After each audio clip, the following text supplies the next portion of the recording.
BNP মহাসচিব মির্জা ফখরুল ইসলাম আলমগীর বলেছেন, নির্বাচনকে বিলম্বিত করতে একটি মহল উঠে পড়ে লেগেছে।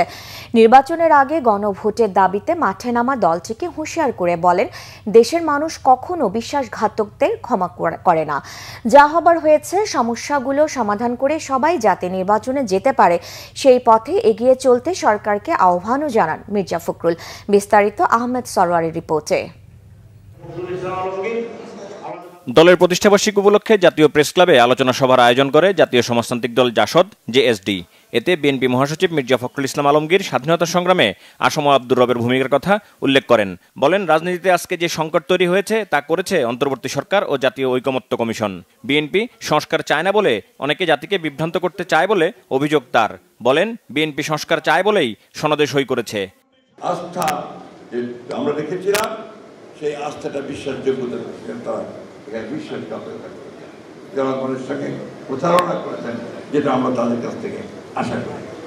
সেই নির্বাচনকে আজকে আপনার বাঞ্চাল করার জন্য, সেই নির্বাচনকে বিলম্বিত করবার জন্য একটা মহল উঠে পড়ে গিয়েছে, বিভিন্নভাবে বিভিন্ন কথাবার্তা বলে জনগণকে বিভ্রান্ত করার চেষ্টা করছে। কিন্তু আমরা খুব পরিষ্কার করে বলতে চাই, গণভোট নির্বাচনের আগে করার কোনো সুযোগ এখন আর নাই। আজকে যারা এই নিয়ে গোলমাল করছেন, রাস্তায় নেমেছেন, তাদেরকে অনুরোধ করবো, দয়া করে জনগণকে অনেক বিভ্রান্ত করেছেন, অনেক করেছেন, সেগুলো আমি বলতে চাই না।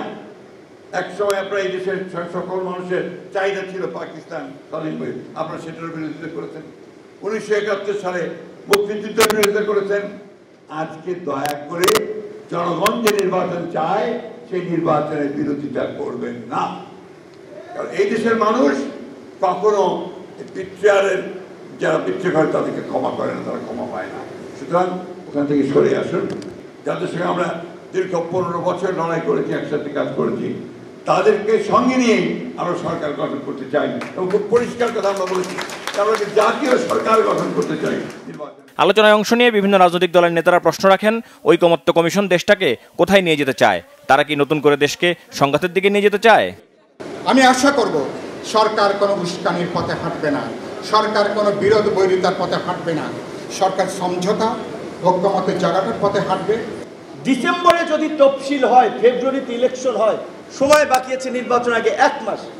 1 মাসের আগে কি একটা গণভোট সম্ভব? এবং এই দুর্বল প্রশাসন এবং সরকারও ক্ষণে ক্ষণে বদলায়। আচ্ছা, যে এই সরকার দেশে ভালো নির্বাচন দেবে, জনগণের কাছে গ্রহণযোগ্য নির্বাচন দেবে, সেই সরকার যদি প্রতারক হয়, তাহলে আমাদের করার কি আছে? আওয়ামী লীগের অপকর্ম, দুষ্কর্ম সব কিছুর বিচার হবে। ইউনূস সাহেব, আপনি মনে করবেন না আপনি এবং আপনার পরিষদরা যে অপকর্ম করে যাচ্ছে, এইটাও বিচারের বাইরে থাকবে না। এদিকে বিকালে ইঞ্জিনিয়ার্স ইনস্টিটিউটে গণসংহতি আন্দোলনের জাতীয় সম্মেলনের উদ্বোধনী অনুষ্ঠানেও যোগ দেন বিএনপি মহাসচিব। বলেন, আন্দোলন সংগ্রামে তরুণরা অংশ নিয়েছে বলেই সংগ্রাম সফল হয়েছে। যত সংকট অন্তর্বর্তী সরকার ও ঐকমত্য কমিশনই তৈরি করেছে বলে আবারও অভিযোগ করেন মির্জা ফখরুল। সরকারের কাছে আহ্বান থাকবেন, যা হওয়ার হয়ে গেছে, আপনারা দয়া করে ওই সমস্যাগুলো সমাধান করে যাতে সবাই একসাথে আমরা নির্বাচনের দিকে যেতে পারি, এই সমস্যার সমাধান করে আমরা জনগণের কল্যাণের জন্য কাজ করতে পারি, সেই পথে গিয়ে চলুন। আমরা যেমন অতীতে আপনাদের সঙ্গে ছিলাম, সামনেও আপনাদের সঙ্গে থাকবো, কিন্তু অবশ্যই আপনাদেরকে নিজে এই যে জায়গা তৈরি করেছেন তার থেকে বেরিয়ে আসতে হবে, আপনাদেরকেই অন্য কেউ সেটা করে দেবে না। মির্জা ফখরুল বলেন, বিভিন্ন দল মত পথ থাকবে, কিন্তু একটি বিষয়ে সবাই একমত, সবার আগে বাংলাদেশ। সবার আগে বাংলাদেশ। আহমেদ সরওয়ার, বাংলা ভিশন, ঢাকা।